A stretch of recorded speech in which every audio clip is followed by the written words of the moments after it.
HDK Jolle Nirani ಪ್ರಕರಣದ prosecution pending ವಿಚಾರಕ್ಕೆ ಸಂಬಂಧಪಟ್ಟಂತೆ ಮಂಡ್ಯದಲ್ಲಿ ಸಂಸದ ಬಸವರಾಜ ಬೊಮ್ಮಾಯಿ ಅವರು ಪ್ರತಿಕ್ರಿಯೆ ಕೊಟ್ಟಿದ್ದಾರೆ. ರಾಜ್ಯಪಾಲರೇ ಯಾವುದೇ ಪೆಂಡಿಂಗ್ ಇಲ್ಲ ಅಂತ ಹೇಳಿಕೆ ಕೊಟ್ಟಿದ್ದಾರೆ. ಹಲವು ಪ್ರಕರಣಕ್ಕೆ ಪ್ರಾಸಿಕ್ಯೂಷನ್ ಕೊಟ್ಟಿದ್ದೇವೆ, ಕೆಲವು ಪ್ರಕರಣಕ್ಕೆ ಸ್ಪಷ್ಟನೆ ಕೇಳಿದ್ದೇನೆ ಅಂತ ಕೂಡ ರಾಜ್ಯಪಾಲರು ಹೇಳಿಕೆ ಕೊಟ್ಟಿದ್ದಾರೆ. ಆದರೆ ಅದಕ್ಕೂ ಇದಕ್ಕೂ ತಳುಕು ಹಾಕುವುದು ಎಷ್ಟು ಸರಿ ಅಂತ ಬಸವರಾಜ ಬೊಮ್ಮಾಯಿ ಅವರು ಪ್ರಶ್ನೆ ಮಾಡಿದ್ದಾರೆ. ಕೋರ್ಟ್ ತೀರ್ಪಿನ ಮೇಲೆ ಸಿಎಂ ಮುಂದುವರಿಕೆ ನಿಂತಿದೆ. ಕೋರ್ಟ್ ಏನ್ ತೀರ್ಪನ್ನ ಕೊಡುತ್ತೋ ಅದರ ಆಧಾರದ ಮೇಲೆ ಸಿಎಂ ಆಗಿ ಸಿದ್ದರಾಮಯ್ಯನವರು ಮುಂದುವರಿತಾರೋ ಇಲ್ವೋ ಅನ್ನುವಂತ ನಿರ್ಧಾರ ನಿಂತಿದೆ. ಕಾಂಗ್ರೆಸ್ ಸರ್ಕಾರ ಉರುಳಿಸೋದಕ್ಕೆ ಬಿಜೆಪಿ ರಾಜ್ಯಪಾಲರು ಷಡ್ಯಂತ್ರ ಮಾಡ್ತಾರೆ ಅನ್ನೋದೇನಿದೆ ಅದೆಲ್ಲ ಆರೋಪ ಅಷ್ಟೇ. ಕಾಂಗ್ರೆಸ್ ಆರೋಪ ಸತ್ಯಕ್ಕೆ ದೂರವಾದ ಮಾತು ಅಂತ ಸಂಸದ ಬಸವರಾಜ ಬೊಮ್ಮಾಯಿ ಅವರು ಇದಕ್ಕೆ ಸಂಬಂಧಪಟ್ಟಂತೆ ಪ್ರತಿಕ್ರಿಯೆ ಕೊಟ್ಟಿದ್ದಾರೆ. ಅದಕ್ಕೆ ಅವರು ಉತ್ತರ ಕೊಟ್ಟಿದ್ದಾರೆ. ಯಾವುದೇ ನನ್ನ ಹತ್ರ ಪೆಂಡಿಂಗ್ ಇಲ್ಲ, ಕೆಲವು ಕೊಟ್ಟಿದ್ದೀನಿ, ಕೆಲವು ಕ್ಲಾರಿಫಿಕೇಶನ್ ಕೇಳಿದ್ದೀನಿ ಅಂತ. ಅದು ಏನೇ ಇರಲಿ, ಅದಕ್ಕೂ ಇದಕ್ಕೂ ತಳಕು ಹಾಕುವಂಥದ್ದು ಎಷ್ಟರ ಮಟ್ಟಿಗೆ ಸರಿ. ಇದು ಒಬ್ಬ ರಾಜ್ಯದ ಮುಖ್ಯಸ್ಥನ ಮೇಲಿರುವಂಥ ಕೇಸ್ ಇರೋದ್ರಿಂದ ಹೆಚ್ಚಿನ ಪ್ರಯಾರಿಟಿ ಸಿಕ್ಕಿದೆ.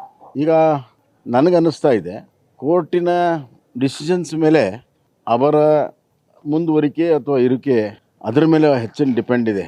ರಾಜಕೀಯವಾಗಿ ವಿಶ್ಲೇಷಣೆ ಏನು ಬೇಕಾದರೂ ಆಗ್ಬೋದು. ಇದು ಮ್ಯಾಟ್ರ್ ಕೋರ್ಟಿಗೆ ಹೋಗಿದ್ದರಿಂದ ಕೋರ್ಟಲ್ಲಿ ಏನು ತೀರ್ಮಾನ ಆಗುತ್ತೆ ಅದರ ಮೇಲೆ ಅವ್ರ ಮುಂದುವರಿಕೆ ಡಿಪೆಂಡ್ ಆಗಿದೆ.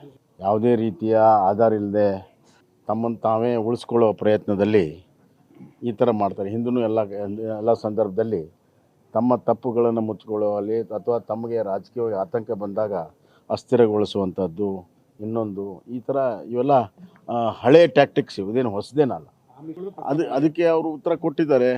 ಯಾವುದೇ ನನ್ನ ಹತ್ರ ಪೆಂಡಿಂಗ್ ಇಲ್ಲ, ಕೆಲವು ಕೊಟ್ಟಿದ್ದೀನಿ, ಕೆಲವು ಕ್ಲಾರಿಫಿಕೇಶನ್ ಕೇಳಿದ್ದೀನಿ ಅಂತ. ಅದು ಏನೇ ಇರಲಿ, ಅದಕ್ಕೂ ಇದಕ್ಕೂ ತಳಕು ಹಾಕುವಂಥದ್ದು ಎಷ್ಟರ ಮಟ್ಟಿಗೆ ಸರಿ. ಇದು ಒಬ್ಬ ರಾಜ್ಯದ ಮುಖ್ಯಸ್ಥನ ಮೇಲಿರುವಂಥ ಕೇಸ್ ಇರೋದ್ರಿಂದ ಹೆಚ್ಚಿನ ಪ್ರಯಾರಿಟಿ ಸಿಕ್ಕಿದೆ.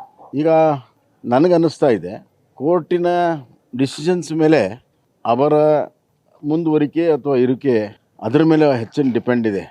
ರಾಜಕೀಯವಾಗಿ ವಿಶ್ಲೇಷಣೆ ಏನು ಬೇಕಾದರೂ ಆಗ್ಬೋದು. ಇದು ಮ್ಯಾಟ್ರ್ ಕೋರ್ಟಿಗೆ ಹೋಗಿದ್ದರಿಂದ ಕೋರ್ಟಲ್ಲಿ ಏನು ತೀರ್ಮಾನ ಆಗುತ್ತೆ ಅದರ ಮೇಲೆ ಅವ್ರ ಮುಂದುವರಿಕೆ ಡಿಪೆಂಡ್ ಆಗಿದೆ. ಯಾವುದೇ ರೀತಿಯ ಆಧಾರ ಇಲ್ಲದೆ ತಮ್ಮನ್ನು ತಾವೇ ಉಳಿಸ್ಕೊಳ್ಳೋ ಪ್ರಯತ್ನದಲ್ಲಿ ಈ ಥರ ಮಾಡ್ತಾರೆ. ಹಿಂದೂ ಎಲ್ಲ ಸಂದರ್ಭದಲ್ಲಿ ತಮ್ಮ ತಪ್ಪುಗಳನ್ನು ಮುಚ್ಚಿಕೊಳ್ಳುವಲ್ಲಿ ಅಥವಾ ತಮಗೆ ರಾಜಕೀಯವಾಗಿ ಆತಂಕ ಬಂದಾಗ ಅಸ್ಥಿರಗೊಳಿಸುವಂಥದ್ದು, ಇನ್ನೊಂದು ಈ ಥರ ಇವೆಲ್ಲ ಹಳೆಯ ಟ್ಯಾಕ್ಟಿಕ್ಸ್, ಇದೇನು ಹೊಸದೇನಲ್ಲ.